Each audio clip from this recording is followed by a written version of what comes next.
మామ ముందు ఈ వీడియో చూడు, తర్వాత దీనికొచ్చిన ఫన్నీ కామెంట్స్ చూద్దాం. గురువు గారు, నేను కొత్త అండర్వేర్ కొన్నాను, ముందు ఏ కాలు పెడితే మంచిదంటారు? స్టార్ట్ చేద్దాం.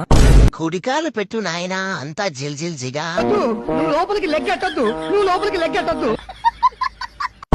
ఎల్లుండి శుక్ల పంచమి, మంచి రోజు, ఆ రోజు వేసుకో నాయనా. నాయనా ముందు డ్రాయర్ కి బొట్టు పెట్టి డ్రాయర్ లో చక్కెర చల్లు. కాళ్ళు ఎందుకురా సుంఠా, ముందు వంకాయలు పెట్టు.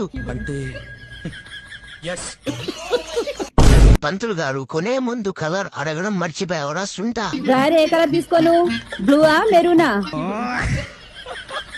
ఫస్ట్ 10 మందికి తొడిగి ఉతకకుండా వేసుకోండి, మోక్షం వస్తుంది. అందుకే డ్రైయరో రక్షతి రక్షిత అన్నారా. 3వ కాలు పెట్టావో భస్మం అయిపోతావు. 4 పెద్దవాళ్ళని ముందు ఇళ్ళబెట్టి వేసుకోనాయనా.